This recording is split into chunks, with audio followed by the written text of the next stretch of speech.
el Lokomotiv salía de casa para visitar al Rostov en la jornada 17 de la Liga Rusa. La obligación era ganar en esta complicada visita, y las locomotoras tomaron una postura agresiva, dispuestos a castigar a un rival que en el papel era inferior lo más rápido posible. El tiempo les dio la razón, pues con 3 minutos, Dmitry Barinov controló un servicio en la frontal del área y de inmediato armó un disparo agresivo que se clavó en las redes. Aparecía la respuesta del Rostov, que estuvo muy cerca de capitalizar un error tras un corte de Montes, pero atrás apareció el guardameta para salvar las papas. El mexicano era insistente con los trazos largos, pero en estos intentos no tuvo la precisión necesaria para empujar a su equipo de esta forma. El Rostov se había probado peligroso, había demostrado que no le intimidaba la propuesta tan directa de las locomotoras. Los visitantes querían ser directos, jugando entre líneas y manteniendo un bloque alto que asfixiara a la defensa. Pero rifar tanto la pelota tenía un precio a pagar. Los movimientos se iban a volver predecibles y sus rivales se adecuarían a la manera en que los atacaban. A base de infortunios y rebotes en la parte baja, pero era una llamada de atención importante. Quizá fue por esto que el Lokomotiv no cambió su manera de atacar, convencidos de que había sido un accidente y no representaba lo que sucedía en el terreno de juego. No le bajaban el ritmo al juego, no les interesaba tener posesiones largas, tenían muy claro a lo que habían venido a jugar. Los jugadores eran agresivos en los duelos, contestatarios contra cada revelación del equipo de amarillo. Montes recibía un golpe en la cabeza cuando disputaba el balón dentro de su área, pero no pasaría a mayores. Su encomienda era la de encerrarlos en su propio campo, de mantenerlos en una presión constante que se hiciera abrumadora. Era imprudente y temerario, pero estaban dispuestos a tomar el riesgo. El portero Yatimov realizaba un atajadón espectacular al minuto 30 y el rebote le quedó a Montes escorado. La inspiración del de Hermosillo no se apagaba y, como con la mano, Batrakov le puso un balón en la frente, pero dejó a deber en la colocación. El Rostov acabaría ahogándose solo cuando parecía que sobrevivían el primer tiempo con una mano infantil de Niamsi. Komlichenko era el encargado de engañar al portero y confirmar su dominio sobre el rival. Uno pensaría que sería el momento para bajar las revoluciones, pero los moscovitas nunca se relajaron. Montes, en la central, no buscaba los pases laterales, buscaba el balón dividido, buscaba castigar a la defensa contraria al espacio, buscaba que los delanteros... El Rostov comenzó presionando, tenían la responsabilidad de buscar el resultado en su casa, pero en lugar de jugar con esta necesidad, el Lokomotiv parecía alimentarla con tanto balón dividido, con olvidarse de que el balón también podía moverse a ras de césped. El equipo local tenía que tener la cabeza fría, cargando el área, aprovechando los espacios que se creaban en el recorrido. Esta diferencia en el ritmo les permitía al Rostov aprovechar errores en la trabada salida del Lokomotiv. En una jugada habitual, Montes aparece en segundo palo para recentrar un servicio al área. Aquí por poco cae el tercero de parte de Barinov, de no haber sido por la intervención del defensor. Las advertencias eran claras. El partido se le estaba saliendo de control a las locomotoras por su misma necedad. Ya se habían salvado del empate en lo que parecía un sufrimiento innecesario. Pero aún así, se iban a morir con la suya. Muchos partidos ya se le han escapado esta temporada por no manejar los resultados de forma adecuada. Y esta situación se estaba presentando frente a sus ojos, con jugadores cada vez más fatigados por la constante lucha en mano a mano, con errores en segundas jugadas que arriesgaban una nueva descolgada de los oponentes. El equipo ya no llegaba, pero ellos solo necesitaban una jugada. Como se había pronosticado, un tiro de esquina, el talento de Batrakov y un poco de fortuna les permitió ampliar la ventaja. El Rostov volvió a la carga con más espíritu que nada y nunca se dieron por vencidos. Sabían que se habían quedado muy cerca de castigar la propuesta arriesgada del Lokomotiv. Pero cuando se les presentó la oportunidad de acercarse y ponerle drama al final, fallaron un penal. A la visita nunca le interesó dominar en la posesión, esos detalles que parecen obedecer al fútbol moderno. Daba por finalizado el partido y el equipo de Montes se queda en la cuarta posición a 3 puntos del líder en esta apretada carrera hacia el título.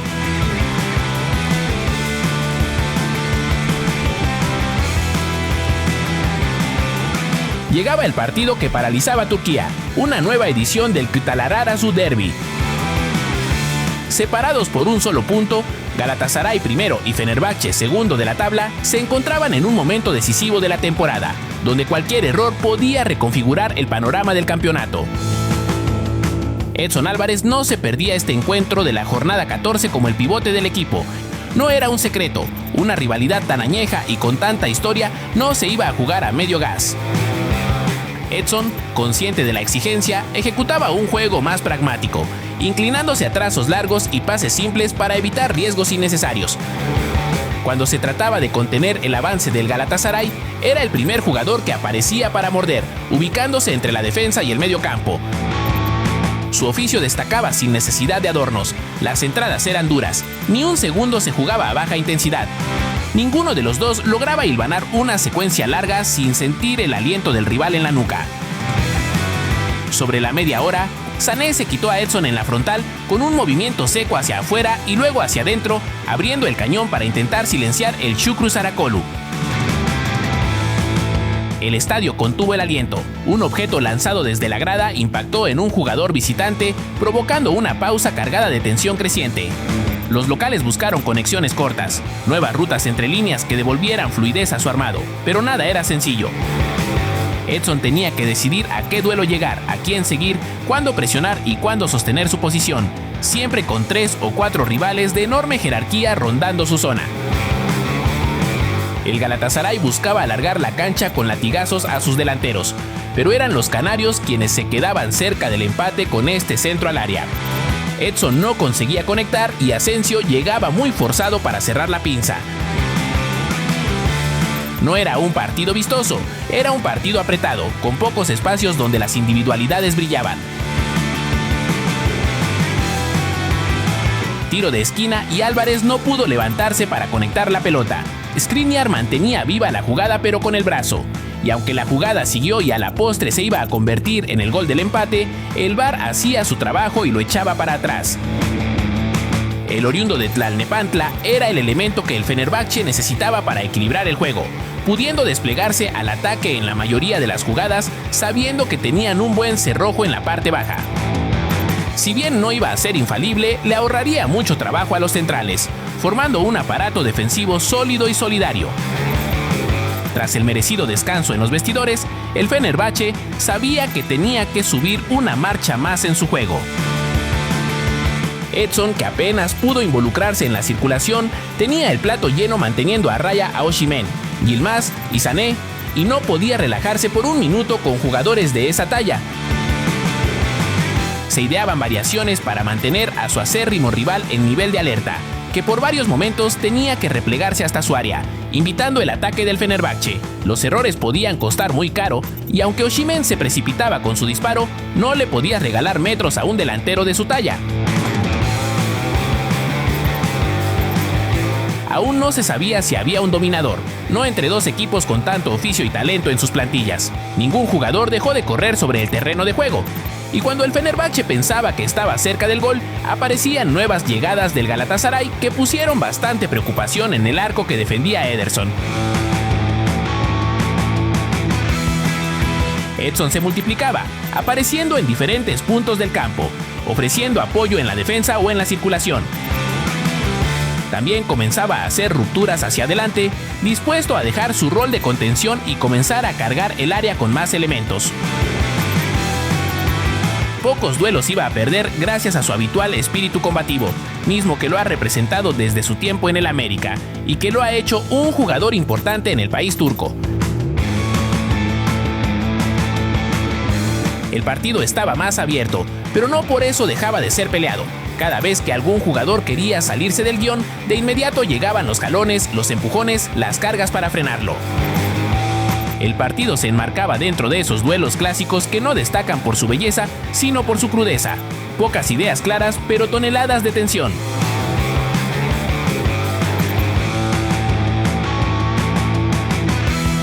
Hacia el área, pero no iba a tener fortuna para poder recentrar a donde había más jugadores, y en minutos posteriores nos metimos a una ida y vuelta muy frenética, donde Edson, ahora pegado a la línea de defensores, era el encargado de comenzar la salida. de evitar que su equipo se quedara con pocos elementos en la retaguardia mientras sus compañeros se descolgaban. El dominio silencioso del Fenerbahce era latente y venía de muchos minutos atrás, pero quedaba claro que los delanteros del Cimbom podían acabar con el partido en cualquier descuido. Era importante entender en qué momento debían atacar, en qué momento debían replegar. El Galatasaray terminaría acorralado los últimos instantes del juego, incapaces de doblegar la responsabilidad histórica que invadía a los locales. Edson ensayaba desde media distancia. Tenía la potencia pero no la colocación y el calvario continuaba. Minuto 95 y Edson inicia desde atrás. Abre el balón a la derecha y se incorpora al área para una eventual segunda jugada. El centro cae, John Durán se eleva a la altura del punto penal y conecta un cabezazo certero que pone el empate. Las emociones explotan y el partido entra en un caos final donde los locales quisieron ganar desesperadamente. Pero el reloj ya no daba más. El empate deja un sabor amargo para ambos. Nadie se despega. Y ahora el Trabzonspor aparece detrás, esperando que cualquiera de los dos resbale en el camino.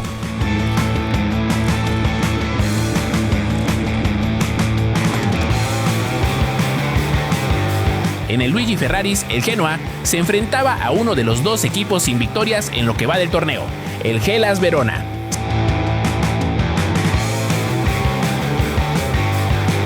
Se tanteaba la situación en los primeros minutos en la zona del capitán Johan Vázquez.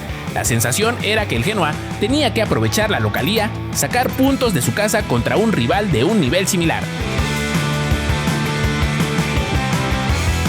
Habría poco que destacar en estos primeros minutos para el mexicano, cuyo mayor problema se daba en la presión que le lanzaba el delantero, que le obligaba a dividir la pelota.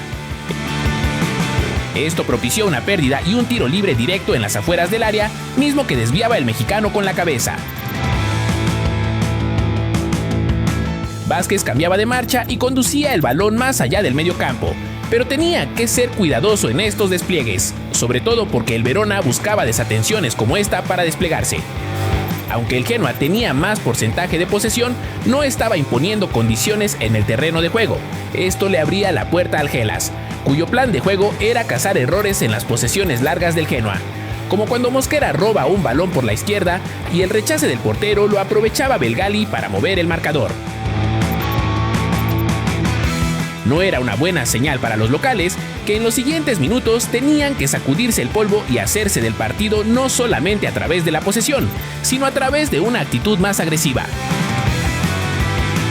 Quedaba mucho tiempo en el reloj como para desesperarse. Estaba claro que el Hellas no se las iba a poner fácil, tapando espacios con todos sus jugadores en el fondo. Había ciertas jugadas donde se podía ver que los grifos comenzaban a titubear, a vacilar en este cierre de la primera mitad. Quizá no era tanto la falta de ideas, sino la falta de calidad para llevarlas a cabo, algo que venía arrastrando Patrick Vieira en el arranque de temporada. El equipo de Verona los esperaba atrás y ahora, con la ventaja en su favor, sabía que tenía todas de ganar. Antes de que comenzaran los murmullos en el estadio, los grifos hicieron un último esfuerzo. El balón cayó al área, donde finalmente fue Colombo quien definió solo frente al portero. El partido se volvía a encender y el cierre del primer tiempo fue más movido. Johan, que ya había mostrado intenciones, aparecía en el área buscando balones. Fue como si ambos equipos recordaran lo que se estaban jugando de un momento a otro. Es por esto mismo que el balón se iba a dividir bastante, con cada equipo tomando su turno para desplegar las ideas que se trabajan en los entrenamientos. El Hellas comenzó a atacar las bandas, y ahí aparecía Johan en el lado izquierdo, bien parado en la línea de tres centrales, cortando y trabando el juego rival. Lo peor que les podía pasar es que el rival creciera y les quitara el protagonismo en su cancha. Por momentos eran muy impacientes, lanzaban la pelota larga en cuanto les caía la presión, por lo que a sus ataques les iba a costar mucho prosperar, y esto sería un escenario ideal para la propuesta del Hellas. La coordinación en la parte baja era vital para que no los tomaran por sorpresa. De a poco el impulso que había tomado el visitante se desvaneció, y fue cuando el Genoa quiso tomar la responsabilidad y cargar el área de sus rivales. Es así que al minuto 60 Torsby remataba un balón que salía desde la derecha. Una vez más, gracias a la pelota parada, los regresaba a un juego que se les pudo ir de las manos. Lo mejor que podían hacer tras el gol era conservar el balón, ser inteligentes con la pelota. Pero la realidad es que el equipo nunca ha sido un especialista al momento de cuidar los resultados. El equipo se ha acostumbrado a sufrir en esta campaña, y el cierre de este partido no iba a ser la excepción. Es así que Johan tendría que salvar su portería cuando un balón que parecía de Leali se estrella en el travesaño. La jugada sigue, el portero no se recupera rápido y el mexicano aparece en la raya, conteniendo el remate en boca de gol. Esta salvada se celebraba como un tanto, porque evitaba una nueva decepción, una nueva vergüenza en su casa.